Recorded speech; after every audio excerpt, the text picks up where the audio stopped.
এই তাকওয়াটা হচ্ছে কলবের কাজ। এই যে আউলিয়া কেরামেরা যে কলব কয় না, এই কলবের আমল যাদের পরিষ্কার, এই লোকটার দ্বারা দুনিয়াতে কোনো ফিতনা হবে না। আর এরাই প্রথম শ্রেণীর আউলিয়া কেরাম। আর এই কলবটাকে ভালো রাখার জন্য জিকির এখন যেভাবে আমরা করি, আল্লাহ আল্লাহ আল্লাহ আল্লাহ করি না, এই যে এটা যদি করি নাই সুবহানাল্লাহ সুবহানাল্লাহ সুবহানাল্লাহ, তাহলে একবার কোটি না একবার কবুল হবে না, তাহলে কলবটা পরিষ্কার হবে। তা এখন আশরাফ আলী থানভীর কিতাবে একটা কথা আছে, ওনার সময়ে ভারতবর্ষে এক বেচারা 70 বৎসর, ওনার কিতাবে আছে জিকিরের অধ্যায়, 70 বৎসর মূর্তির কাছে যা এই নম নম নম নম সনম সনম সনম বলে এই করছে বোঝেন না। হঠাৎ করে তার মুখ দিয়ে আসছে ইয়া সামাদু ইয়া সামাদু ইয়া সামাদু, হ্যাঁ সামাদু আসছে। সঙ্গে সঙ্গে আল্লাহ রাব্বুল আলামিন বলছে বান্দা আমাকে ডাকছে সামাদু ইয়া সামাদু ইয়া সামাদু। তারপরে তার এই 70 বছরের সমস্ত গুনাহগুলো আল্লাহ মাফ করে দিয়েছেন, এবং এই বান্দার অন্তর কলব পরিবর্তন করে দিয়েছেন। আর সঙ্গে সঙ্গে সে আলেমদের কাছে যায় ইসলাম গ্রহণ করেছেন।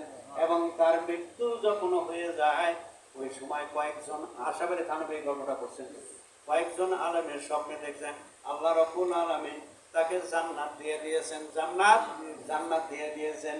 কালি সত্য এই যে জিকির করছে কি ইয়া সামাদু, তোমরা যাদের পান না এটা তাই আল্লাহু আল্লাহু আল্লাহু, অথবা এই যতগুলো সেবতী নাম আছে ডাকলি জিকির করলি, এই কলব যদি বান্দারদের ডাকে তাহলে সে বান্দা কিন্তু আগিকার।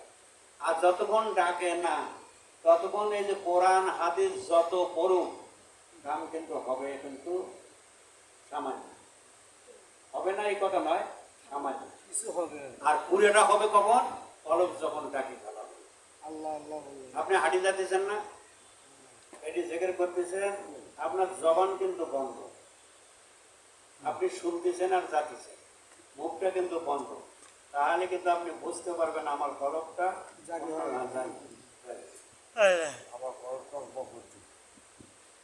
ওলা ফেলা পারি সব করে না, ভালো করে শেখ।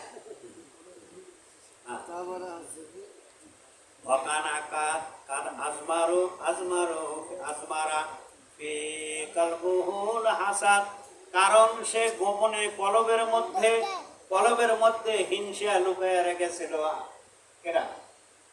এই কাবিল হিংসা আকিহি তার ভাইয়ের জন্য আল্লাহ তাআলা তুকবিলে কুরবানাহু তাতাহু বিল কতলে, এবং তার কোরবানি কবুল হওয়ার ব্যাপারে কেন কবুল হলেন এটা তিনি কিন্তু ইয়া করেছিলেন, তিনি ওয়াদা করলেন বিল কতলে, আমি একে বাঁচাবো না, একে হত্যা করব।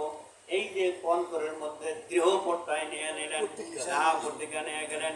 তা এখন এইটা যখন নিলেন লাইনে বাসাত্তা ইলাইয়া ইয়াদাকা, যদি আপনি আমার ওপর ভাইকে বলে দিলেন তোমাকে আমি হত্যা করব, এই হত্যা করার ব্যাপারে লাইন বাসাত্তা ইলাইয়া, যদি তুমি আমার দিকে হস্ত বাড়াইয়া দাও, লা করে গেল রে তাকতুলানি তুমি আমাকে হত্যা করো, মানাবে বাসে দিনিয়া দেয় রেখা, কিন্তু আমি তোমাকে হত্যা করব না।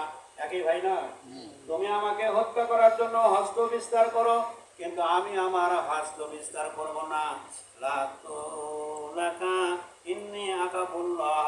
আমি যে আমি আপনাকে হত্যা হত্যা করার ব্যাপারে ইন্নী আকাফুল্লাহ, আমি আল্লাহকে ভয় করি, রব্বুল আলামিন, যিনি বিশ্ব জগতের রব, তাকে আমি ভয় করি, বিধায় আমি